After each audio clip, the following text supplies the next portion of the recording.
Good evening. My name is Angela McArdle, and I am the chair of the National Libertarian Party.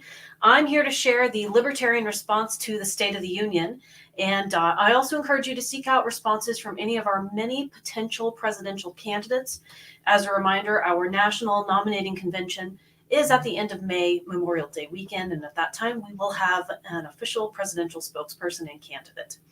Last night, our president, Joe Biden, started out his State of the Union address with an appeal to FDR, one of the worst presidents in the history of the United States, someone who vastly expanded socialism and the bureaucratic class and made strategic blunders that caused many unnecessary lives in Pearl Harbor and in World War II. While I'm mostly here to roast President Biden, let's never forget that FDR's New Deal was a disastrous policy, and the Democratic Party in the United States still clings to FDR's heinous acts as something to be revered. That should tell you all you need to know about the current State of the Union. But let's go ahead and dig in. President Biden told us democracy is under attack. His administration and supporters are actively working to imprison his political opposition and remove Donald Trump from the ballot. Equal opportunity at ballot access is one of the most fundamental elements of democracy in the United States right now. And as libertarians, we reject one-party rule. If imprisoning your political opposition is Biden's idea of democracy, libertarians want nothing to do with it. He went on to brag about involving the United States in an unwinnable foreign war in Ukraine, how we should send our weapons and taxpayer money overseas to Ukraine because we should all be afraid of Vladimir Putin. What we should try is peace and diplomacy. What we should be afraid of is nuclear war and Cold War and entangling alliances. Libertarians stand for peace. We reject war, and President Biden has failed this nation by dragging us into an unwinnable war. He has the blood of Ukrainian conscripts on his hands, and so does Victoria Nuland. May they both resign quietly to a dark, hot place where they can rethink their poor decisions over the past decades. Mr. Gorbachev, tear down this wall, as Joe Biden quoted, sounds nothing like, let's go to war with Russia. The time for NATO is over, and it should be abolished, disbanded, and at least defunded.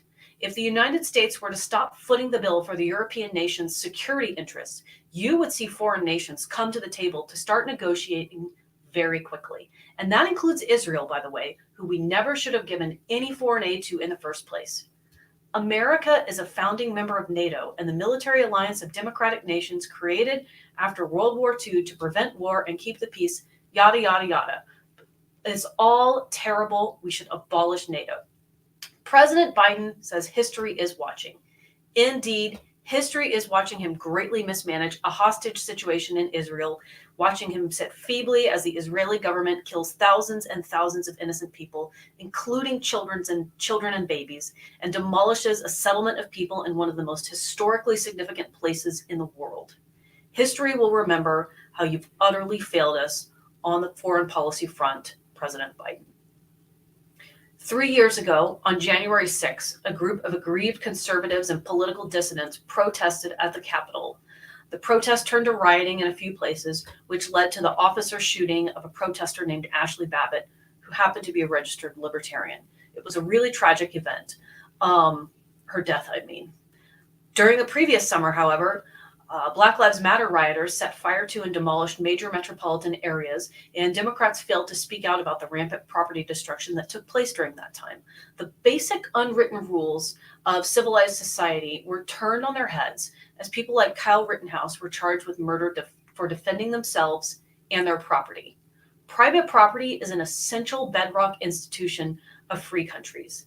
And instead of noticing that and recognizing that, Democrats continue to focus on January 6th, comparing it to great tragedies like 9/11, and they continue to call the people who are aggrieved with our government, they call them insurrectionists, and say they're a threat to this country because they lost complete faith in the electoral system and believe it was rigged against a former president. And now, Democrats want to kick that same guy off the ballot and arbitrarily decide who gets to run for president of the United States in the name of democracy, and President Biden is their figurehead, and he continues to carry water for this Soviet-style tactic and narrative. Biden and his ilk are the ones that want to remove the democratic processes in this country and install one-party rule.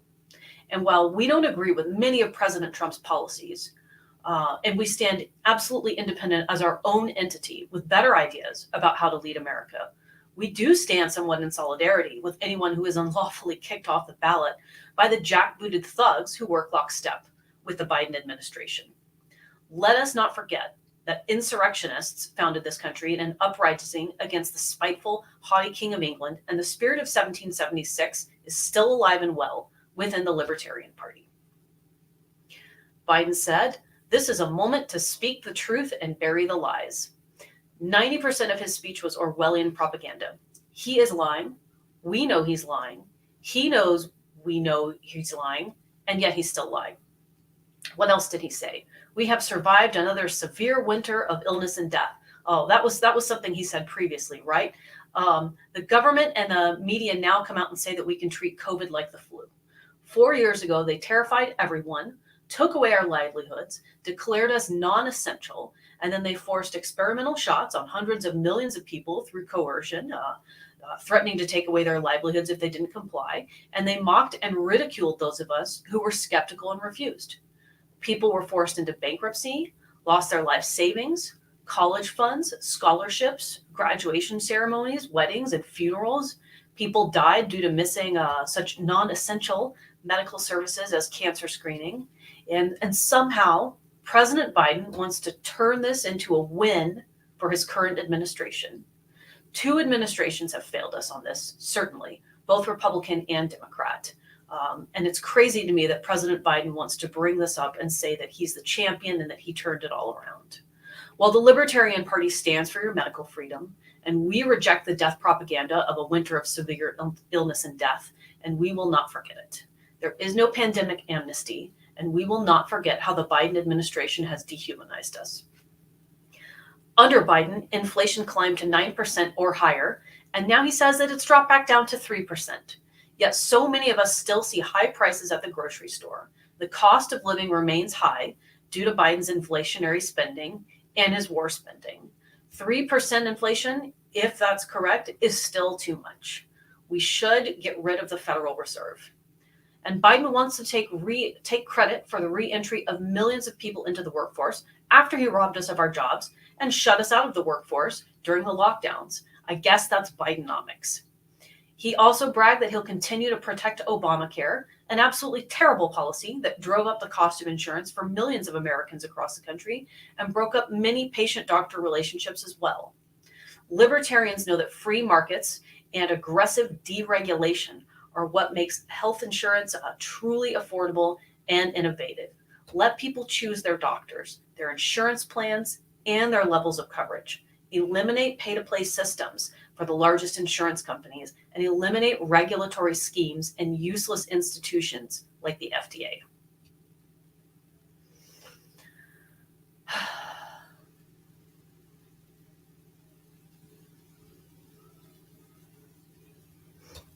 While Biden pays lip service to border control policy, the American people have lost faith in him to resolve what many perceive to be a crisis and security threat at the southern border. Libertarians recognize that America is the land of opportunity, and millions of people from all over the world come here to pursue a chance at upward economic mobility and a better life. But I would be remiss if I did not point out that former Secretary of State Hillary Clinton's disastrous regime change in Libya did destabilize Northern Africa, and similar policies and decisions by former United States secretaries of state and people who were in positions of power destabilized Central America as well. It would behoove us to ask if our government played a hand in creating many people's needs to relocate to a safer, more prosperous country. Biden's plan for climate and carbon emissions will stifle innovation and hurt working class families. American families don't need directives from the president to purchase electronic cars. They need the freedom to live their lives as they see fit and purchase cars that work for their family's lifestyle and budget, just like the rest of the purchases that they make. Government regulations and taxes do not magically clean up the environment. Technological innovation and human ingenuity do that. We do not need a climate corps. We do not need a climate fear-mongering version of the Peace Corps. And certainly as libertarians, we do want to end the drug war. We applaud President Biden's interest in changing the classification of marijuana, perhaps decriminalizing it at the federal level, but we are understandably skeptical. Time will tell if he actually comes through on this pseudo-campaign promise. Biden's attack on the Second Amendment, however, is entirely predictable and uninspiring. Throughout history, dictators have always disarmed their populations to prevent them from rising up and asserting their rights. Stay vigilant, friends, and never cede your Second Amendment rights to Joe Biden or anyone else, including Republican presidential candidates.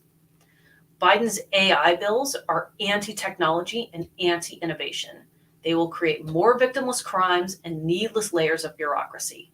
Democrats love to grow government. Libertarians, however, say yes to innovation. We applaud organizations and individuals who take risks, entrepreneurs, people who want to go out there and make the world a better place for us. Biden thinks he knows the American story, and he thinks that he understands the mythos that drove the creation and flourishing of this great country, the great experiment in freedom. But he does not. The United States was founded for the pursuit of liberty, for independence from tyrants like Joe Biden.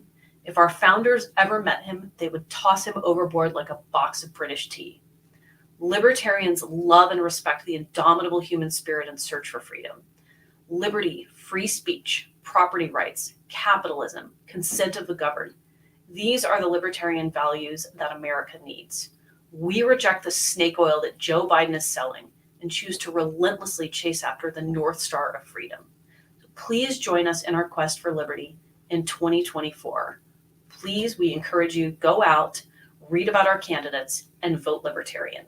Thank you and have a great night.